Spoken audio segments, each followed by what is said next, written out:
Hörmətli həmkarlar, bildiyiniz kimi sertifikasiya imtahanımızın başlamasına cəmi bir ayımız qalıb. Əlavə olaraq MİQ imtahanı da olacaq onun ardınca. MİQ imtahanına da maksimum yəqin ki 2 ay qalar, bəlkə də az. Bildiyiniz kimi biz qrupda təkrara başlamışıq. Hər gün günə 1 və ya 2 sınaq işləyirik. Sınaqların video izahlarından təmin olunursunuz. Üstəlik, təkrar dərslərdə hansı mövzuların ki təkrar eləyəcəyik, həmən o təkrar olunacaq mövzuların video izahları, model testlər onlara aid, dərslik tapşırıqları, ondan sonra mövzu sınaqları, yəni mövzuya uyğun bütün tapşırıqların hamısını video linklərini sizə atıram. Əvvəlcə dinləyirsiniz, özünüzü möhkəmləndirirsiniz və həftədə 4 dəfə təkrar dərslərimiz olur. Təkrar dərslərdə isə biz canlı sual-cavab və ya da ki canlı sınaqlar işləyirik. Maksimum yüksək nəticə əldə etmək və yeni biliklər qazanmaq istəyirsinizsə, özünüzü inkişaf elətdirmək istəyirsinizsə, təbii ki qrupumuza qoşulmaq tövsiyə olunur. Belə, hər birinizə uğur arzulayıram və bu günləri biz MHM-in sertifikasiya səviyyəli 5-ci sınavının izahına baxacağıq. Ümidvaram ki, sizə faydalı olacaq. Əvvəlcə birinci çalışma ilə izahımıza başlayırıq. Deyir, 200 qram 91% sulfat turşusu məhlulu verilibdir. 200 qram 91% sulfat turşusu məhlulu nə deməkdir mənimlər? Bunun içərisində 200-ün 91%-ni tapırıq. Gəlin görək 200-ün 91%-ni neçə eləyər? 182 eləyəcək. Deməli, bu məhlulun içərisində 182 qram həll olan maddə, yəni H2SO4 var. 200-dən 182-ni çıxmaqla yerdə qalan 18 qramın isə suya məxsus olduğunu müəyyənləşdiririk. Aha, indi biz bilirik ki, əgər sistemə kükürt trioksid əlavə olunarsa, SO3 suya hərislidir, yəni su ilə SO3 arasında reaksiya baş verəcək dərhal və reaksiya zamanı sulfat turşusu yaranacaq.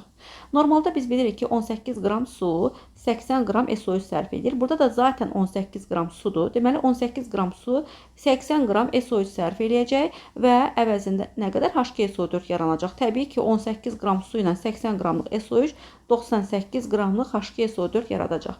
İndi, deməli, bildik ki, 18 qram su məhv oldu, yoxdur. 18 qram su gəlib 80 qram SO3 sərf elədi və bizim əlimizdə 200 qram kükürt trioksid var idi.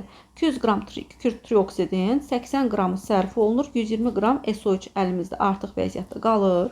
Aha, və bəs həll olan maddəmiz artıq 120 qram SO3 oldu da. Bəs həlləyici bilirsiniz də oleum məhlullarında həlləyici deyəndə sulfat turşusu nəzərdə tutulur. Bəs həlləyicimiz nə qədər oldu?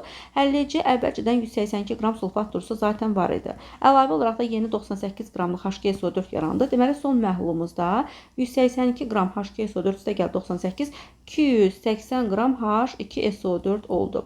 Deməli, son məhlulumuzun içərisində 120 qram SO3 oldu. Oleum məhlullarında həmişə yadda saxlayan SO3 həll olan həlləyici H2SO4'dür. 182 qram H2SO4 zaten əvvəldən var. 98 qram da H2SO4 yeni yarandı və son məhlulda 280 qram H2SO4 olacaq. İndi müəllif bizə deyir ki, alınan məhlul neçə faizə həlləyicinin payına düşür? Alınan məhlulumuz 400 qramdır. 120-si SO3, 280-i H2SO4. İndi müəllif demək istəyir ki, bu 400 qramlıq məhlulun neçə faizi həlləyicidir? Yəni neçə faizi sulfat turşusudur? Bunun üçün mən 280-i bölərəm 400-ə, vuraram 100%-ə. Bu da mənə verəcək 70%. Doğru cavab 1-də A variantında öz əksini tapıbdır. İkinci çalışmadan davam edirik. Deyir, hansı reaksiya məhsulu fəza izomerliyi əmələ gətirə bilər? Aha, 2 brom propan kalium hidroksidin spirtdə məhlulundan qarşılıqlı təsirdə oldu. Aha, 2 brom propan. Deməli, metan, etan, propan. 2 brom propan deyir bizə. Daha doğrusu 2 brom propan deyir. CH3, CH brom, CH3. Mən bunun üzərinə kalium hidroksidin spirtdə məhlulunu gəlsəm, kaliumdan brom, kalium brom verəcək və deməli, burada OH gəlib H-ın birini qopardacaq. Bromun çıxdığı karbonun sağına soluna baxırıq. Burada zaten önəmli yoxdur. Həm sağda, həm də solda eyni qədər hidrogenlər var karbonlarda. Birini götürdük. Əmələ gələcək CH3, CH, 2 qat rabitə CH2. Və bu propendir. Propende təbii ki, fəza izomerliyi yoxdur. Baxaq müəllimə deyir ki, 2,4 brom pentan.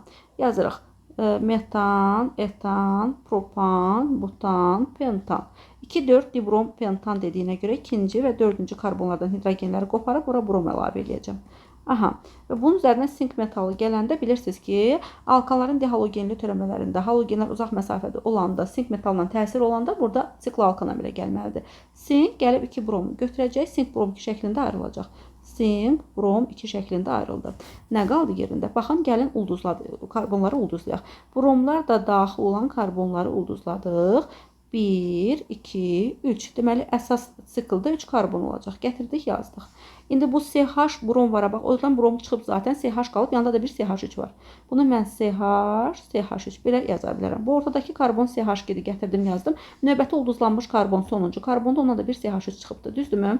Bax, bu növbəti ulduzladığım karbon CH-dır. Bundan da bir CH3 çıxıb. Və biz də bilirik ki, sikl alkanlar üçün cis transdamirlik xarakterikdir. Belə ki, sikl alkanlar üçün necə ola bilər ki, olsun bu? Gəlin bunu qeyd edək. Bax, burada biz 1-2 dibrom siklopropan əldə elədik də. Gəlin kənardan yazaq. Aha. Burada karbon var. Karbonun bir hidrogeni, bir də CH3 var. Burada bir karbon var. Karbonun bir hidrogeni, bir də CH3 var. Buradakı karbon da CH2-dir. İndi burada hidrogenlər müstəvinin bir tərəfində olanda cis forma yaranacaq. CH3-lər və müstəvinin bir tərəfinə, hidrogenlər müstəvinin bir tərəfinə düşdü. Yox, əgər mən burada birində hidrogenlə CH3-ün yerini dəyişsəm, məsələn, hidrogeni yuxarı qaldırdım, CH3-ü aşağı düşürdüm. Bu zaman artıq transforma yaranacaq. Deməli, 1, 2 dimetil siklopropan cis transdamirlik əmələ gətirə bilən, yəni fəza izomerliyi əmələ gətirən sikl alkandır. Deməli, elə doğru cavabı B variantı müəyyənləşdirək. Gəlin görək digərlərdə niyə olmur. Yoxlasaz müəllimlər görəcəksiniz ki, alınmayacaq. Məsəl üçün, asitlein kalium permanganatın suda məhlulundan, asitlein kalium permanganatın suda məhlulundan qarşılıqlı təsir olunur, oksidator su yaradır. Orada cis transdamirlik nə gəzir? Yəni, başqalarını da yoxlasanız, görəcəksiniz ki, alınmayacaq. Məsəl üçün, 1-2 dixlor butan, üzərinə sink metalı gəldik. Buradan, deməli, sink xloru əmələ gələcək. Baxın, metan, etan, propan, butan. 1, 2 dixlor butandır da, düzdürmü? Buradan elə bir üzərinə sink metalı gələndə sink gəlib 2 xloru götürəcək, gedəcək. Əmələ gələcək sink xlor 2. Daha sonra burada xlorlar çıxan yerə 2 qat rahatda daxil olacaq. Əmələ gələcək buten 1. Buten 1 maddəsində cis transdamirlik yoxdur. Niyə? Çünki CH 2 qat rabitə CH, CH2, CH3. Deməli, burada CH2 2 qat rabitə CH, bu karbon var. Bu karbon 2 qat rabitəli karbonların birinci karbona 2 dənə eyni atom birləşib, hidrogen birləşib. O artıq imkan vermir ki, burada cis transdamirlik yaransın. Yəni, dediyim kimi, digərlərini yoxlasaq görəcəksiniz, alınmadı. B variantı tamamilə bizə deyən qaydalara uyğun idi. Ona görə də 2-də doğru cavabı B variantı seçərik. 3-dən izahımıza davam edirik. Deyir ki, X-i müəyyən edin. Gəlin görək, nədir bu? Karbohidrogen verib alkaden, bir molekulundakı hidrogen atomlarının sayı 2N-dir. İndi demişəm müəllimlər, belə 2N və s. görəndə çaşdırmamaq üçün alkadendir, alkindir, hər nədir? X-dən və ya Y-dən işarə edin. Alkaden üçün ümumi formulumuz CXH2 çıxılsın 2-dir. Bir molekulda olan hidrogenlərin sayı 2x çıxılsın 2-yə bərabərdir. Bunu 2N-dən ifadə edirik. Aha, buradan X-i gəlin tapaq. 2x bərabər olacaq 2N üstə gəl 2-yə. Buradan X-imiz bərabər olacaq N üstə gəl 1-ə. Deyir, burada molekulda sp3 hibrid ortaların maksimal sayı nə qədər olacaq? Aha. İndi, alkadendə əgər sp3 hibrid ortaların sayı maksimal sayını soruşursa, onda mən kumule olunmuş alkaden götürərəm. Niyə görə kumule olunmuş alkaden götürərəm? Çünki konjuga və izole olunmuş alkadenlərdə, bax, belə bir görüntü var da, düzdürmü? Məsəl üçün, belə bir görüntü var. Yəni, istənilən təqdirdə onlarda 4 dənə sp2 vəziyyətdə karbon var. Amma yerdə qalan, yəni N qədər karbondan 4 sp2 vəziyyətdə olur. Amma kumule olunmuş alkadenlərdə isə görüntü belə olduğuna görə, yəni bunu davam edə bilərik də, göründüyü kimi cəmi 3 dənə karbon sp3 vəziyyətində deyil.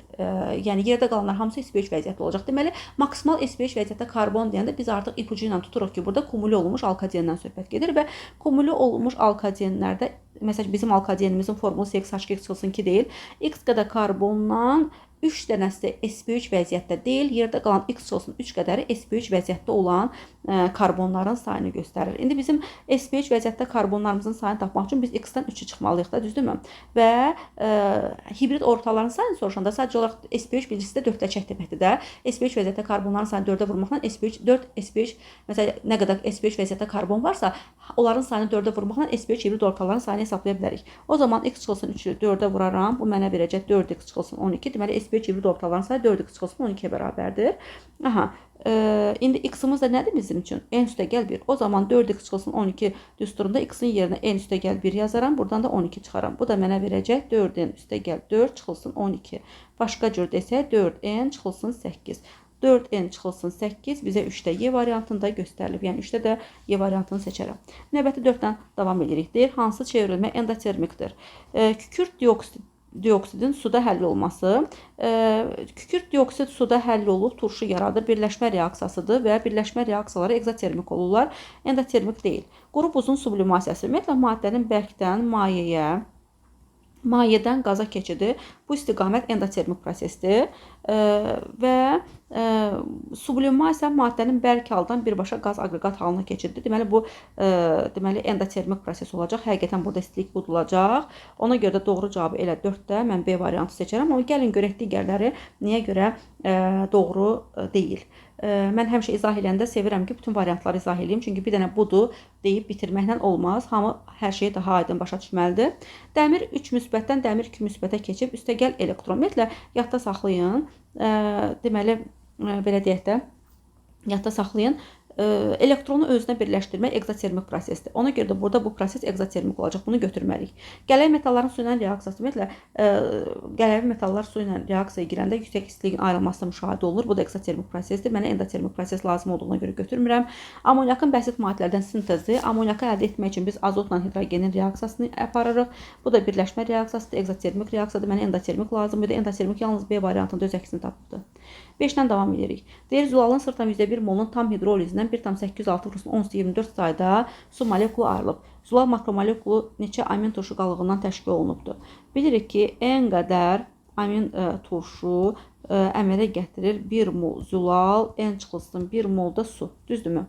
Zulal hidroliz uğrayanda mən 1 mol zulalı götürərəm, onun üzərinə n çıxılsın 1 mol su gələrəm və reaksiya zamanı n qədər amin turşu əmələ gələr. Düzdürmü müəllimlər? Bunu zaten biz bilirik.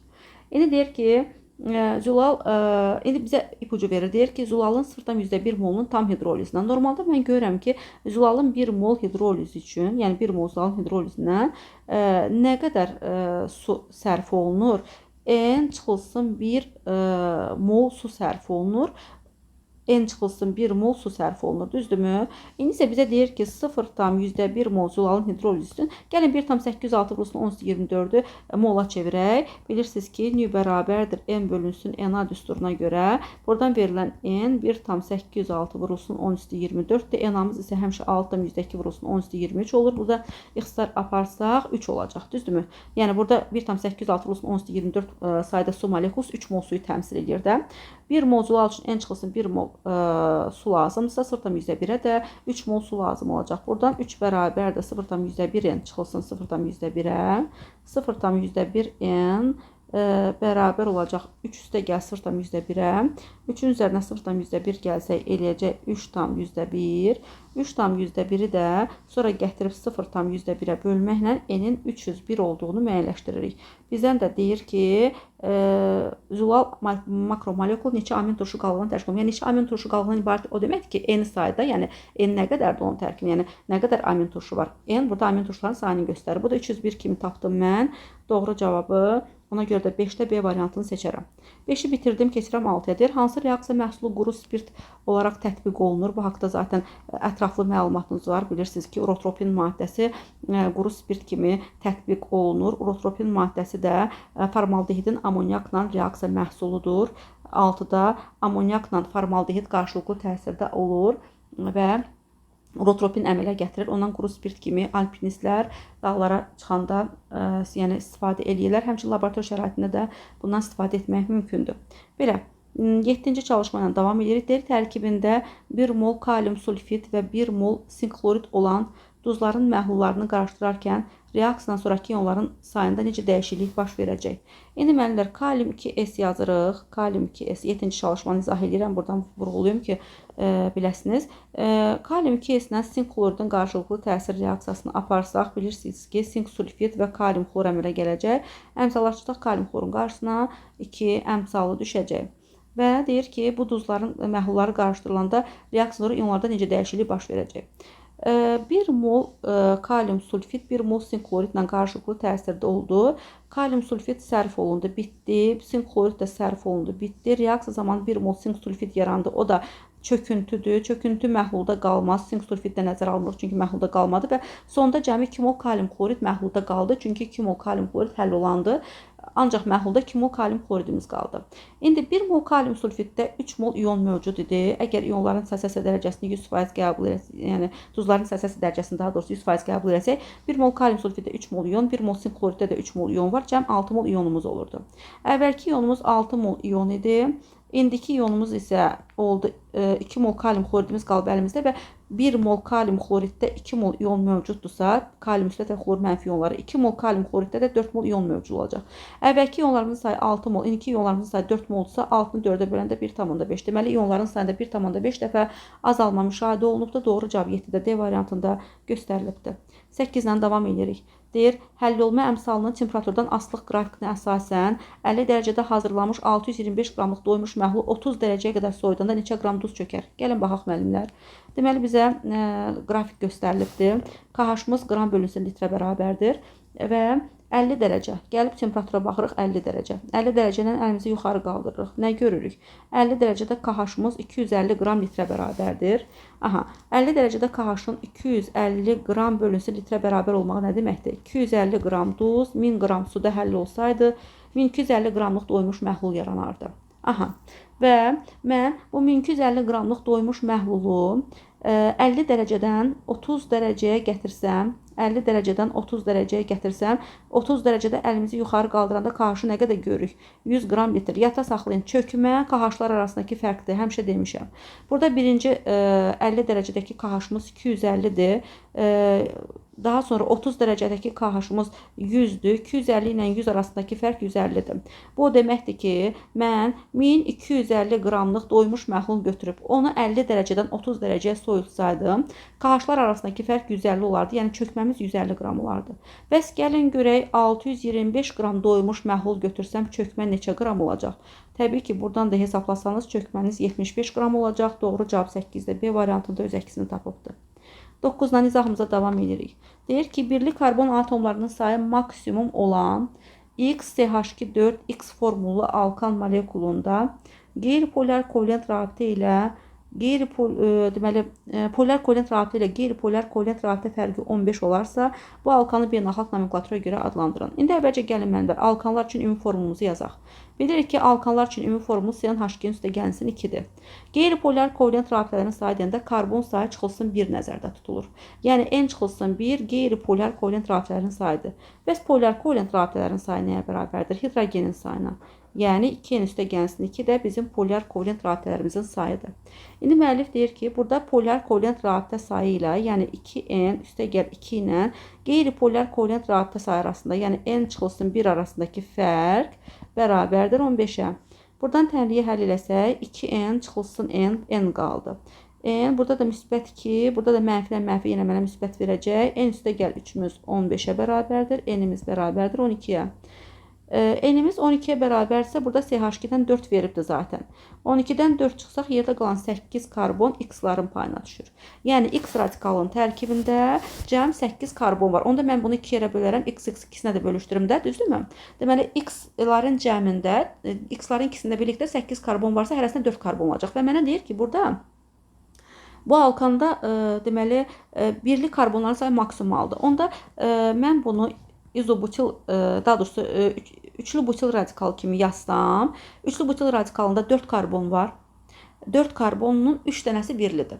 Deməli, mən X-i düşündüm ki, üçlü butil radikalıdır. Üçlü butil radikalı kimi yazım. Ortaya gətirim CH2-dən 4 dənə yazım. Baxın, buradan biz tapdıq ki, deməli, karbonların N-imiz 12-dir. 12-dən də bayaqları 4-ü çıxmışdım 8. Bu heç bunu vurğuladıq burada. Burada da yazdıq CH2-dən 4 dənə. Yəni gəldik X radikalının yerinə. Dedim ki, üçlü butil radikal yazıq ki, burada birli karbonların sayı maksimuma çatdıraq da, düzdürmü? İndi ki, bu alkanı beynəlxalq üsulundan adlandır. Deməli, bu CH2 4 var. İstəyirsiniz, gəlin onu qısa yazaq, belə, daha doğrusu açıq şəkildə yazaq ki, adlandıranda bizə rahat olsun. CH2. Aha, yazdıq. Yəni, gəlin adlandıraq. Gəlin qırmızı qələm götürək, adlandıraq. 1, 2, 3, 4, 5, 6, 7, 8. Aha, göründüyü kimi, deməli, bu şəkildə qeyd elədik. İndi bunun adlandırsaq, nə olar adı? 2-dən, bir də 7-dən çıxıb da CH3 radikalları. 2, 2, 7, 7 tetrametil 8 karbon oktan deməkdir də, düzdürmü? Deməli 2, 2, baxın 2, 2, 7, 7 tetrametil oktan doğru cavab bizə 9-da A variantında göstərilibdir. Ondan izahımıza davam edir. Deyir, atom kristal qəfəsi əmələ gətirən birləşməni göstərin. Əslində burada atom kristal qəfəsi əmələ gətirənlər karbonla silisyum da var. Karbonatla silisyum dioksid də var. Amma biz silisyumu götürməyəcəyik. Karbonat, silisyum dioksid götürəcəyik. Səbəb nədir? Ona görə ki, birləşmə deyəndə mürəkkəb maddə nəzərdə tutulur. Silisyum axı mürəkkəb maddə deyil. Ona görə də yaxşı olar ki, bu birləşmə sözünə diqqət edək və silisyum dioksidlə karbonu götürüb doğru cavabı C variantı kimi vurğulayaq. Karbonla silisyum atom kristal qəfəsi yarada bilir, amma birləşmə deyil.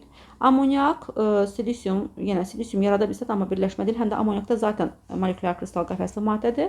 Almazla fullerini deməli atom kristal qəfəsli maddədir, amma ki birləşmə deyirlər.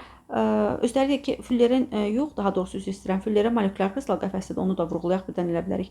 Fullerin molekulyar kristal qəfəslidir, amma almaz, qrafit, karbon atom kristal qəfəslidir. Onu da xüsusi olaraq vurğulayaq ki, səhv olmasın. Almaza görə götürə bilərdik, amma birləşmə dediyinə görə götürmürük.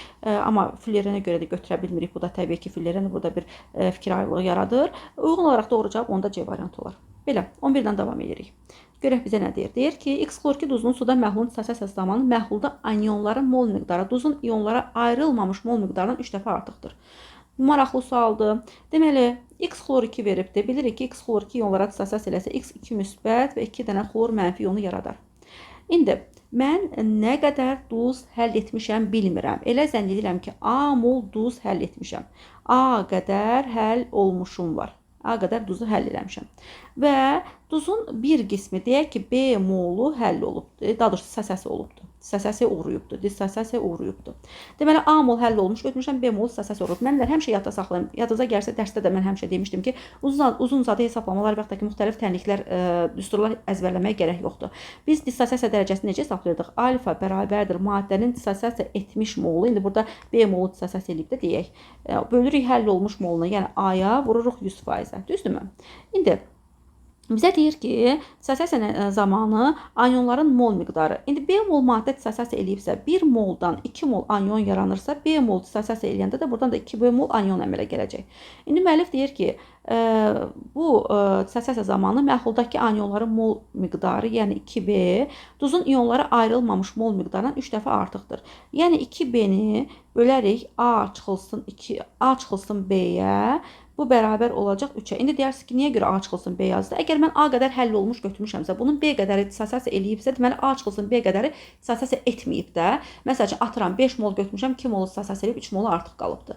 O zaman həll olmuşdan dissosiasiya etmişi çıxanda artıq qalmışı taparam da, dissosiasiya etməmişi taparam, düzdürmü? İndi A qədər həll eləmişəmsə, B molu dissosiasiya uğrayıbsa, onda A çıxılsın B molu bunun artıq qalıb da, yəni dissosiasiya uğramayıbdır. Aha. İndi müəllif demək istəyir ki, dissosiasiya nəticəsində əmələ gəlmiş anyonları, yəni 2B-nin duzun iyonlara ayrılmamış mol miqdarına, yəni A çıxılsın B-yə nisbəti 3-ə bərabərdir. Buradan tənliyi həll eləsəniz, 2B bərabər olacaq 3A çıxılsın 3B-yə, 3A çıxılsın 3B. Buradan 5B-miz bərabər olacaq 3A-ya. Buradan da B-miz bərabər olar nəyə? 3A-nı 5-ə bölərik. 3A-nı 5-ə bölsək neçə eləyər? 0,6-ya. Deməli, B-miz bərabər olacaq 0,6A-ya. İndi bunu tapandan sonra gətirək mənbər. Neyini? Yuxarıda yerinə qoyaq da. Burada yerinə qoyaq. Buradan alfanı, yəni dissosiasiya dərəcəsini tapmaq üçün neyini? B-ni, yəni B-də hansı ki 0,6A tapdıq da, bölərik A-ya, vurarıq 100%-ə. Buradan da xısarımızı apararıq, alırıq, xısar gedər, qalar 60%. Deməli, bu duzun dissosiasiya dərəcəsi sən demə 60%-dir. Bu da bizə 11-də B variantında göstərilibdir. 12-dən davam edirik. Polimerləşmə prosesinin məhsuludur. Polimerləşmə var, polikondensləşmə var. Polikondensləşmə zamanı əlavə məhsul da yaranır. İndi biz orta məktəb çərçivəsində su əlavə maddəsini öyrənmişik. Düzdür, təbii ki, başqa əlavə məhsullar da yarana bilər.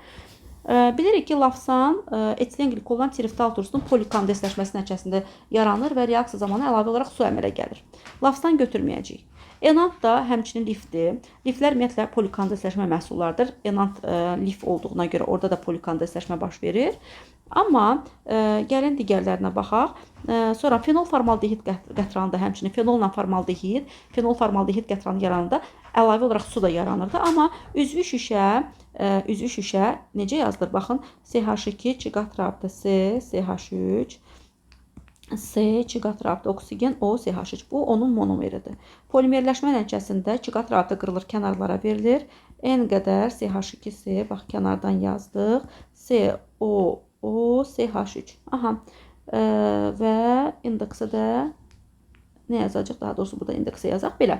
Bu üzvü şüşə oldu da. Gördünüzmü? Əlavə məhsul yaranmadı. Sadəcə olaraq polimerləşmə baş verdi. Poliforum da həmçinin formaldehidin polimerləşmə məhsuludur. Formaldehidi götürürük. CH2O N qədər və biz bunu polimerləşdiririk bildiyimiz kimi və burada da əlavə bir məhsul əmələ gəlmir də. Göründüyü kimi poliforumda da, həmçinin üzvü şüşədə də əlavə bir məhsul əmələ gəlmir. Əlavə məhsul əmələ gəlmədiyinə görə ancaq bunları polimerləşmə kimi götürürük. Doğru ifadə burada 1 və 2 olacaq. 12-də C variantını doğru qəbul edərəm. Nə istəyirsən balam? Nəyə gəlmirsən? Mən dərs yazıram. 13-cü çalışma nizamımıza davam edirik. Müəllimlər deyir ki, CnH2-nin çıxılsının 6 formula malik üzvü birləşmələrin homoloji sırasının ikinci üzvünün monoxlorlu törəməsinin sayını müəyyənləşdirin. Deməli, CnH2-nin çıxılsının 6 formula malik üzvü birləşmələr. Biz də bilirik ki, burada söhbət arenlərdən gedir və arenlərin homoloji sırasının ikinci üzvü deyəndə homoloji sırada arenlərdə birinci yerdə benzol durur, ikinci yerdə toluol durur. İndi ki, bu toluolun monoxlorlu törəmələrinin sayını müəyyənləşdirin. Əvvəlcə mən monoxlorlu törəmələrin sayını tapmaq üçün yeyərəm. Əvvəlcə metil qrupundan, elə CH3 qrupundan bir hidrogen qopardıb onu xlordan əvəzləyərəm. Bu olar mənim birinci monoxlorlu törəməm. Sonra ikinci halda yenə CH2 olduğu kimi saxlayaram yerdə. Burada bir xlor yazaram. Aha, bu oldu ikinci nümayəndə. Daha sonra üçüncüyə baxsaq. Gəlin, yazaq. Bu CH3'dür. Xloru buradan çıxardarıq. Aha. Dördüncü hansı olacaq mənimlər? Yenə toluol olduğu kimi yazın. Xloru gətirib buradan bir dəfə orta vəziyyətdə çıxartdıq. Bir dəfə meta vəziyyətdə çıxartdıq. Bir dəfə para vəziyyətdə çıxartdıq. Baxın, metaxlor toluol, ortoxlor, metaxlor və paraxlor toluolları yazdıq. Aha, indi 5-ci yazmaq istəyirəm, düşünürəm, görəsən belə olarmı? Görəm, yox. Bu elə hansı vəziyyətdir? Meta vəziyyətdir. Meta vəziyyət zaten 3-də yazmışdı. Bu 5-də yazdığımız elə 3-ün özüdür, elə fırlatmışıq da. Ona görə, yəni 3-cü də orta vəziyyətdir, 5-ci də orta vəziyyətdir. Daha doğrusu üzr istəyirəm, meta vəziyyətdir. Yəni bax, bir də deyim, geri qaytarım. Baxın, 5-ci ilə 3-cü hər ikisi meta vəziyyəti əksir etdirir. Ona görə yazmayacağım. Yəni daha nə yazsam təkrarçılıq olacaqdır. Ona görə cəmi 4 dənə izomer görürük. Ona görə də 13-də Y variantını seçərik. 14-dən davam edirik. Deyir, N-i hesablayın. Polimerləri veribdir. Polipropilen və polimetil metakrilat veribdir. Makromolekuldakı metil qruplarının sayı deyir bir-birinə bərabərdir. Polipropileni yazaq. Propilen yazılır CH2, 2 qat rabitə CH, CH3. Mən bunu polipropilen kimi yazsam, 2 qat rabitəni qırıb kənarlara verəcəm. Bir də polimetil metakrilat. Metil metakrilat. Aha, CH2, 2 qat rabitə C, CH3, COO, CH3. Buradan 2 qat rabitə qırılıb kənarlara verilirdi. Bu da olurdu polimetil metakrilat. Aha, indi deyir ki, makromolekulda metil qruplarının daha doğrusu sayı. Metil qrupu deyəndə CH3 qrupu nəzərdə tutulur. Bax, bu birinci polipropilenda polimerləşmə dərəcəsi 1200 olarsa, yəni indeksə mən 1200 yazaramsa, mən mötərizənin daxilində bir CH3 qrupu görəm də. İndi mötərizə daxilində 1 molda bir CH3 qrupu varsa, o zaman polimerləşmə dərəcəsi 1200 olsa, burada 1200 CH3 qrupu görərəm də, düzdürmü? Yəni metil qrupu görərəm də.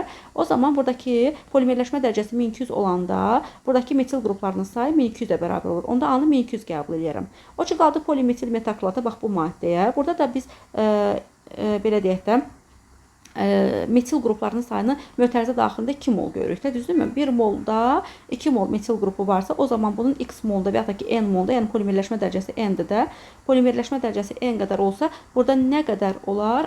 1200 metil qrupu var. Çünki deyir ki, hər ikisində metil qruplarının sayı 1200 olsun. Buradan n-imiz bərabər olacaq 600-ə. N-in 600 olmaq o demək ki, bunun polimerləşmə dərəcəsi 600-ə bərabər imiş. İndi doğru cavab 14-də C variantında öz əksini tapıbdır. Yəni 600 C variantına göstərilibdir. Davam edir. Deyir ki, cüt sayda karbon hidrogen rabitəsinə malik minimum sayda karbonun alkil amin. İndi müəllimlər, alkil amin dediyinə görə mən bunu məsəl üçün düşünürəm ki, tutalım ki, mənə metil amin deyir. Deyir ki, tərkibində karbon sayı minimum olsun. Aha, deyirəm, yaxşı, bu metil amindirsə, metil amində axı karbon hidrogen rabitələrinin sayı cüt sayda deyil, 3 dənədir. O zaman mən karbon sayı az olan, amma karbon hidrogen rabitələrinin sayı cüt sayda olan növbəti amin haqqında düşünürəm. Onda düşünürəm ki, bu ola bilər dimetil amin olsun. Aha. Dimetil amin olsa, dimetil amində karbon hidrogen rabitələrinin sayı 6-dır, cüt saydadır. Üstəlik də ki, deməli minimal sayda karbon var da. Aha. Deməli dimetil amin ola bilər. Çünki metilamin minimal sayda karbon olsa da ödəmədi şərti. Növbəti minimal sayda karbon olan dimetilamin bu şərti ödədi. İndi dimetilaminlə eyni qədər karbon olan hansı amin turşunu tanıyırıq? Təbii ki, növbəti tanıdığımız amin turşu, deməli, yəni tərkibindəki karbonu olan alfa amin turşu hansı olacaq? Glisin ola bilər də. NH2, CH2, COH. Yəni söhbət glisindən gedir ki, glisində tərkibində 2 karbon var, dimetilamində də tərkibində 2 karbon var və bunların hər ikisinin tərkibində eyni sayda karbonu var və deyir ki, bunlar üçün hansı xüsusiyyətlər eynidir. Yəni dimetilaminlə glisin üçün hansı xüsusiyyətlər doğrudur. Yəni eynidir daha doğrusu. Baxaq görək hansı xüsusiyyətlər eyni ola bilər. Metil qruplarının sayı, metil qrupu deyəndə CH3 nəzərdə tutulur. Glisində heç ümumiyyətlə metil qrupu yoxdur, amma dimetilamində metil qrupu var. Amma eyni deyil də, yəni ümumiyyətlə yoxdur birində heç. Polar kovalent rabitələrin sayı. Polar kovalent rabitələrin sayı deyəndə, deməli, nə nəzərdə tutulur? Karbon, hidrogen, karbon, oksigen, azot, hidrogen, karbon, azot və s. arasındakı rabitələr nəzərdə tutulur. Yəni, müxtəlif element atomları arasında olan rabitələr nəzərdə tutulur. Gəlin görək, glisində neçə polar kovalent rabitə var. Azotla hidrogen arasında 2 dənə. Sonra azotla karbon arasında, gəlin bunları qaralayaq, azotla karbon arasında 1 dənə. Sonra burada karbon hidrogen arasında 2 dənə. Daha sonra burada karbon arasında qeyri-polar rabitə olduğuna görə ona baxmayacağım. Burada COH qrupu var ha. Onu açaq. Burada karbon oksigen arasında 2 dənə polar kovalent rabitə var. Burada karbon oksigen arasında yenə 1 dənə, oksigen hidrogen arasında 1 dənə olanda toplayanda 2, 4, 6, 7, 8, 9 oldu. Düzdürmü? 9 dənə oldu. İndi gəlin görək dimetilamində nə qədər polar kovalent rabitə var? Karbon hidrogen arasında burada 3 dənə var. Üzərinə karbon azot arasında 1 dənə rabitəni gəlirik. Üzərinə azot hidrogen arasında 1 rabitəni gəlirik. Daha sonra azot karbon arasında yenə 1 rabitə, karbon hidrogen arasında 3 rabitə. Toplayanda aha burada da 9 oldu. Deməli hər ikisində polar kovalent rabitələrin sayı 9-dur. Ortaq olan doğru cavab kimi 15-də B variantını göstərilib. Gəlin görək digərləri niyə ortaq deyil? Qeyri-polar kovalent rabitələrin sayı birincidə amin turşuda da 1 dənədir. Dimetilamində heç ümumiyyətlə yoxdur. Ona görə bu getdi. Karbon hidrogen rabitələrinin sayı dimetil amində 6 dənədir, amma digərində karbon hidrogen rabitəsi sayı cəmi 2 dənədir. Bu da olmadı. Azot hidrogen rabitələrinin sayı birində 2 dənədir, birində 1 dənədir. Yəni uyğun gəlmədi, ancaq B variantı uyğun gəldi. 16-ya baxaq. Deyirik mənlər, biz bilirik ki, maqnezium və alüminiumdan ibarət olan qarışıq varsa, bu qarışığın ancaq içərisindən alüminium qələb məhluluna reaksiya girə bilər. Maqnezium qələb məhluluna reaksiya girə bilməyəcək. Alüminium amfoter metal olduğuna görə reaksiya gedə biləcək. Və biz də bilirik ki, metallar qələb məhlullarla reaksiya girəndə hər metalın bir molu öz valentliyinin yarısı qədər mol hidrogen qazı ayırır. Yəni burada heç reaksiyanı yazıb əmsallaşdırmağa gərək yoxdur. Sadəcə biz qaydanı bilirik. Hər metalın bir molu istir turşuyla getsin, istir su ilə getsin, istir qələbi ilə getsin, öz valentliyinin yarısı qədər mol hidrogen qazı ayıracaq. İndi alüminiumun bir molu, yəni 27 qramı öz valentliyinin yarısı qədər mol, yəni 1,5 mol hidrogen qazı ayıracaq. Burada isə gəlin görək nə qədər alüminium reaksiyaya giribdir ki, reaksiya zamanı deməli 0,3 mol hidrogen qazı ayırır. Çünki altda 172 litr hidrogen qazı 0,3 mol hidrogen qazı deməkdir. Buradan reaksiya üçün sərf olan alüminiumun kütləsini hesablayacağıq. Bunun üçün biz neyniyərik? Hesablama aparsaq, səhvlərimizdə 5,4 qram alüminium olacaq. İlkin qarışığımız 9 qramdır. Bunun 5,4 qramı alüminiumdursa, o zaman deməli yerdə qalan 3,6 qramda maqnezium olacaq. Aha, indi bizə deyir ki, ilkin qarışıqdakı digər metalı, yəni maqneziumun yandırmaq üçün lazım olan oksigenin miqdarını qramla müəyyənləşdirin. Aha, yəni demək istəyir ki, maqneziumla oksigen arasındakı reaksiya zamanı nə qədər oksigen sərf olunar. Aha, oksigenin miqdarını qramla müəyyənləşdir deyil. Normalda müəllimlər biz bilirik ki, 2 mol maqnezium, yəni 48 qram maqnezium üçün 1 mol oksigen, yəni 32 qram oksigen sərf olunur. Burada isə tapdıq ki, cəmi 3,6 qram maqneziumumuz var. Bəs 3,6 qram maqnezium üçün neçə qram oksigen lazımdır ki, deməli, reaksiya baş versin.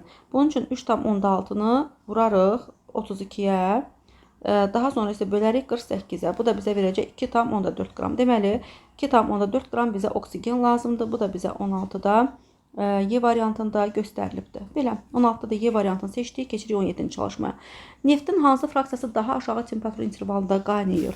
Biz bilirik ki, neftin deməli fraksiya kolonundan keçirdəndə o fraksiyalı istiliyə uğrayanda müxtəlif deməli retifikasiya kolonunda müxtəlif qazlar qarışığı olan məhsullar əmələ gəlir və bunlar hansı məhsullardır?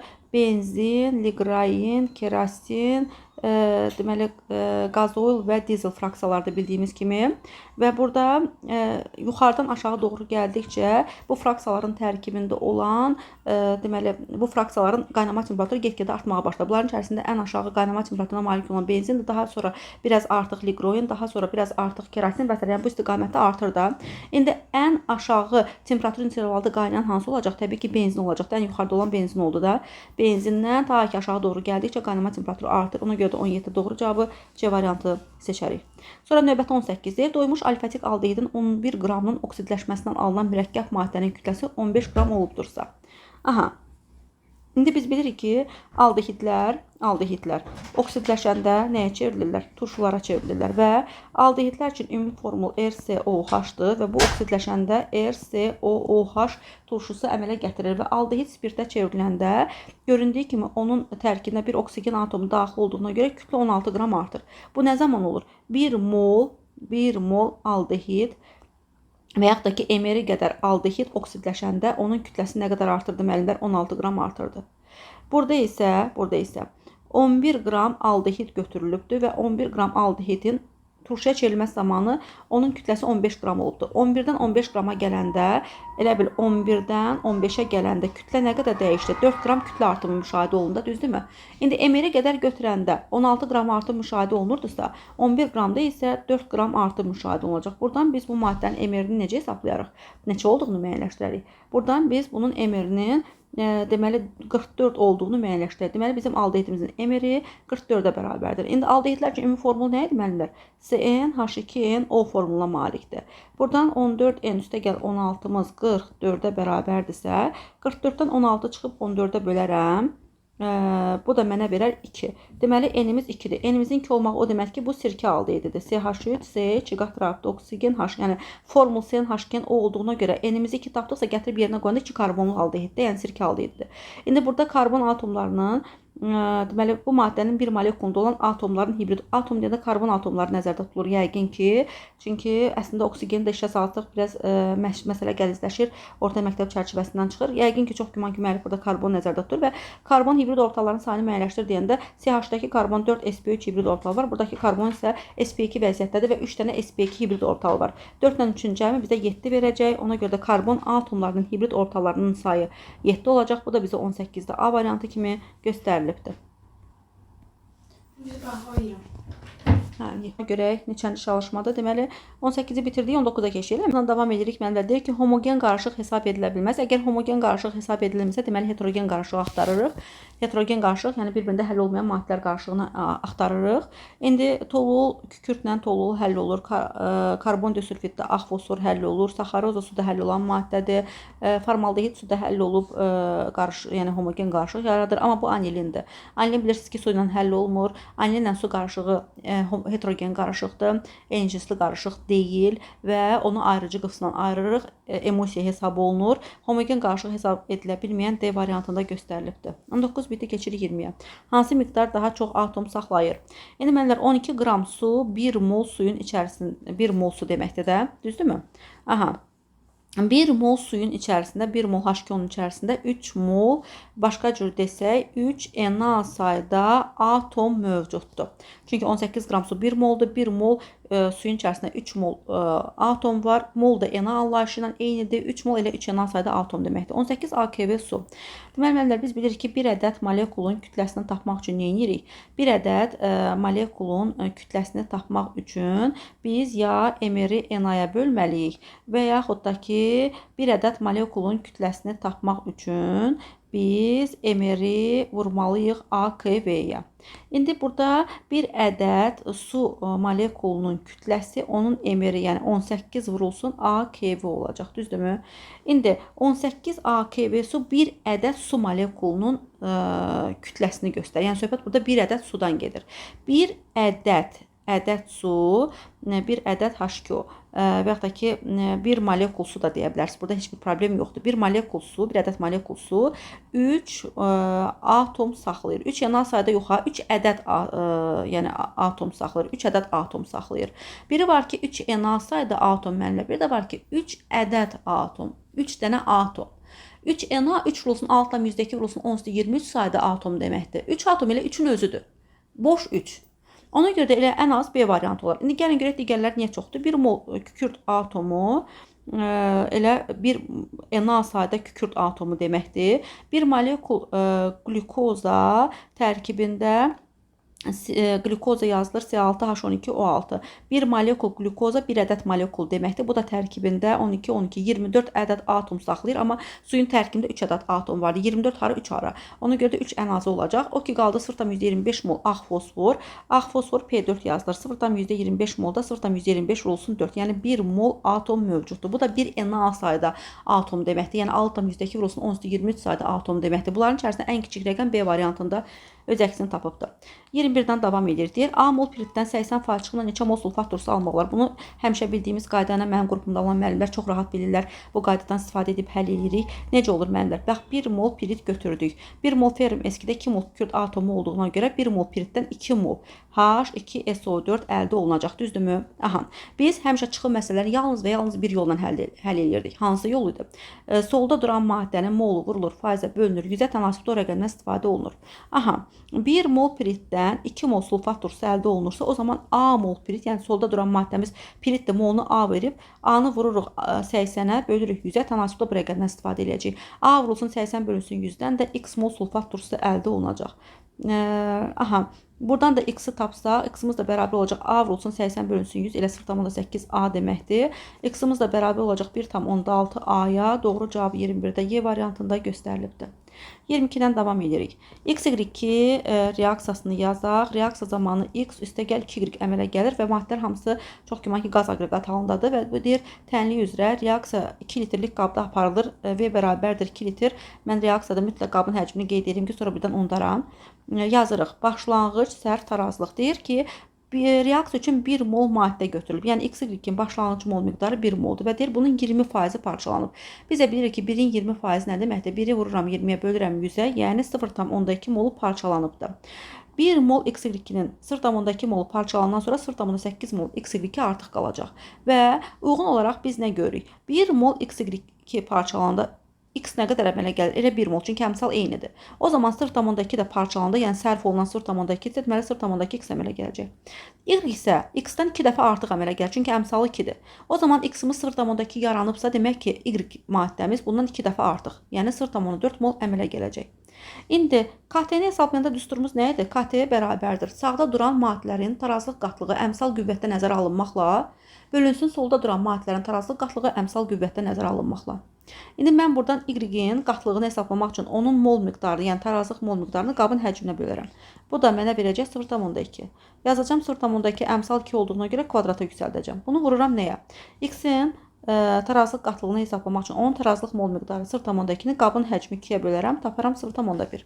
Bunu da vurdum 0,1-ə. Bölürəm də XY2-nin tarazlıq qatlığı tapmaq üçün onun tarazlıq mol miqdarı 0,8-i bölürəm qabın həcmi 2-yə, bu da edir 0,4. Deməli, XY2-nin tarazlıq qatlığı 0,4-ə bərabərdir.